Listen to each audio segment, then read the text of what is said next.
Kannur കണ്ണപുരത്തെ DYFI പ്രവർത്തകൻ റിജിത്തിന്റെ കൊലപാതക കേസിൽ 9 പ്രതികളും കുറ്റക്കാർ. തലശ്ശേരി അഡീഷണൽ സെഷൻസ് കോടതിയുടേതാണ് വിധി. RSS BJP പ്രവർത്തകരാണ് പ്രതികൾ. ഡിവൈഎഫ്ഐ പ്രവർത്തകനായ റിജിത്ത് 2005 ഒക്ടോബർ 5-നാണ് കൊല്ലപ്പെട്ടത്. ശിക്ഷാവിധി ജനുവരി 7-നാണ്. 19 വർഷത്തെ ഇടവേളകൾക്ക് ശേഷമാണ് ഒരു രാഷ്ട്രീയ കൊലപാതക കേസിൽ ഇപ്പോൾ ശിക്ഷാവിധി വരുന്നത്. ഇനി ശിക്ഷ അറിയാൻ ജനുവരി 7-നാണ് ശിക്ഷ അറിയുവാൻ കഴിയുന്നത്. നിഖിൽ അളവൂർ ചേരുന്നുണ്ട്. നിഖിൽ, 19 വർഷത്തെ ഇടവേളകൾക്ക് ശേഷം ഒരു രാഷ്ട്രീയ കൊലപാതക കേസിൽ വിധി വരുന്നു എന്നുള്ളതാണ് വലിയ പ്രത്യേകത. എന്തൊക്കെയാണ് ഈ കേസിന്റെ നാൾവഴികൾ? എന്തൊക്കെയാണ് ഈ കേസുമായി ബന്ധപ്പെട്ട വിവരങ്ങൾ? ലക്ഷ്മി ഇപ്പോൾ പ്രോസിക്യൂട്ടർ സംസാരിക്കുന്നുണ്ട്, അതിലേക്ക് പോകാം.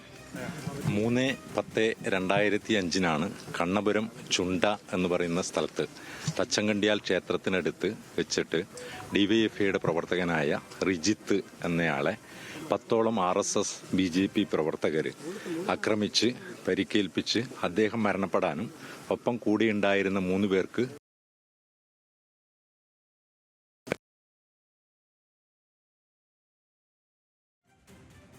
2005 ഒക്ടോബർ 2 രാത്രി 9 മണിയോടെയാണ് തച്ചൻകണ്ടി ക്ഷേത്രത്തിനടുത്ത് വെച്ച് സുഹൃത്തുക്കൾക്കൊപ്പം നടന്നു പോവുകയായിരുന്ന ഡിവൈഎഫ്ഐ പ്രവർത്തകനായ റിജിത്തിനെ കൊലപ്പെടുത്തുന്നത്. അഡീഷണൽ ജില്ലാ കോടതി number 3 Ruby K Jose madam കുറ്റക്കാരാണെന്ന് കണ്ടിരിക്കുകയാണ്. അതുകൂടാതെ അതിനകത്ത് വരുന്ന 5 പ്രതികൾ ആയുധം എടുത്ത് ആക്രമിച്ചു പരിക്കേൽപ്പിച്ചു എന്നതിൻ്റെ കൂട്ടത്തിൽ അവരെ കൂടുതൽ 143, 148 പ്രകാരവും IPC വകുപ്പ് പ്രകാരവും കുറ്റക്കാരാണെന്ന് കണ്ടെത്തിയിരിക്കുകയാണ്.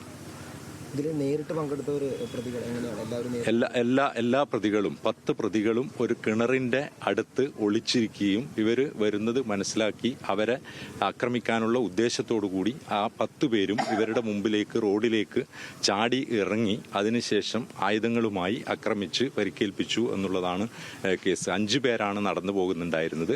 അതിൽ 3 പേർക്ക് പരിക്കും. അതുപോലെ റിജിത്തിന് കുത്തുകൊണ്ട് റിജിത്ത് ആശുപത്രിയിൽ എത്തുന്നതിന് മുമ്പേ മരണപ്പെടുകയാണ് ഉണ്ടായത്. രാത്രി ഏകദേശം 7:45 മണിക്കാണ് ഈ സംഭവം നടന്നത്. അന്വേഷണം നടത്തിയത് അന്നേരം വളപട്ടണം CI ആയിരുന്ന പ്രേമരാജൻ എന്ന് പറയുന്ന അന്വേഷണ ഉദ്യോഗസ്ഥനാണ്. അന്വേഷണ ഉദ്യോഗസ്ഥൻ സ്വന്തം നിലയിൽ ഒറ്റ ആള് എന്നുള്ള നിലയിലാണ് ഈ കേസിൽ അന്വേഷണം നടന്നിട്ടുള്ളത്. വളരെ ആത്മാർത്ഥമായിട്ടുള്ള അന്വേഷണം നടന്നിട്ടുണ്ട്. ഏകദേശം എല്ലാ ആയുധങ്ങളും കണ്ടെത്താൻ വേണ്ടി അദ്ദേഹത്തിന് സാധിച്ചിട്ടുണ്ട്. ഒപ്പം പ്രതികളുടെ ഡ്രസ്സും ഒക്കെ തന്നെ കണ്ടെത്തി.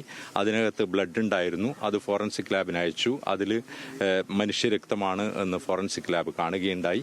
അപ്പോൾ ആ പ്രതികളുടെ എല്ലാവരുടെയും പങ്കാളിത്തം കൃത്യമായി തെളിവുകളിലൂടെ കൊണ്ടുവരുവാൻ അന്വേഷണ ഏജൻസിക്കും അത് ബഹുമാനപ്പെട്ട കോടതി മുമ്പാകെ സമർപ്പിക്കുന്നതിന് വേണ്ടി പ്രോസിക്യൂഷനും ഈ കേസിൽ സാധിച്ചിട്ടുണ്ട്. അതുകൊണ്ട് തന്നെയാണ് ആ 10 പേരിൽ ഇപ്പോൾ ഒരാൾ മരണപ്പെട്ടു. 3-ാം പ്രതിയായിട്ടുള്ള അജേഷ് 2010-11 മറ്റം അദ്ദേഹം ഒരു ആക്സിഡന്റിൽ മരണപ്പെടുകയുണ്ടായത്. അദ്ദേഹത്തിനെതിരെയുള്ള കേസ് അബേറ്റഡ് ആയി പോയി. ബാക്കി 9 പേരെയും ഇന്ന് കുറ്റക്കാരാണെന്ന് കോടതി കണ്ടെത്തുകയാണ് ഉണ്ടായത്. മോട്ടീവ് എന്ന് പറയുന്നത് തൊട്ട് തലേദിവസം രാവിലെ തലേദിവസം വൈകുന്നേരം തച്ചങ്കണ്ടിയാൽ ക്ഷേത്രം പരിസരത്ത് വെച്ച് ക്ഷേത്ര കോമ്പൗണ്ടിൽ വെച്ച് RSS ശാഖ നടത്തുന്നതിനെ സംബന്ധിച്ച് BJPക്കാരും അതുപോലെ തന്നെ ഈ കേസിൽ മരണപ്പെട്ട റിജിത്ത് അടക്കം 1-ാം സാക്ഷിയായിട്ടുള്ള നികേഷ് അതുപോലെ റിജിത്ത് അടക്കമുള്ള DYFIക്കാരും തമ്മിൽ ഒരു സംസാരം ഉണ്ടാവുകയും ഉന്തും തള്ളും ഉണ്ടാവുകയും ചെയ്തു എന്നുള്ളതാണ് പ്രോസിക്യൂഷൻ ഉന്നയിച്ചിരുന്ന ഒരു മോട്ടീവ്. അതിന്റെ പ്രതികാരം എന്നുള്ള നിലയിലാണ് തൊട്ട് അടുത്ത ദിവസം രാത്രി 7:45 ഇങ്ങനെ സംഘം ചേർന്നുകൊണ്ട് ആയുധങ്ങളുമായി ഇവർ വരുന്നത് വരെ കാത്തിരിക്കുകയും അതിനുശേഷം ആക്രമിക്കുകയും ചെയ്തു എന്നുള്ളതാണ് പ്രോസിക്യൂഷന്റെ വാദം ഉണ്ടായിരുന്നത്.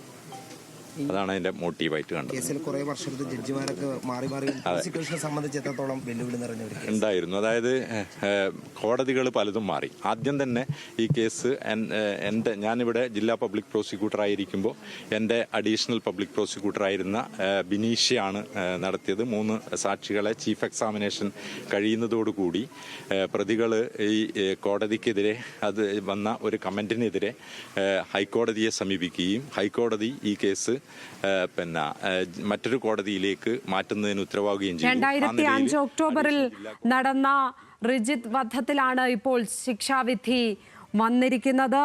9 പ്രതികളും കുറ്റക്കാർ എന്നുള്ള ശിക്ഷാവിധിയാണ് വന്നിരിക്കുന്നത്.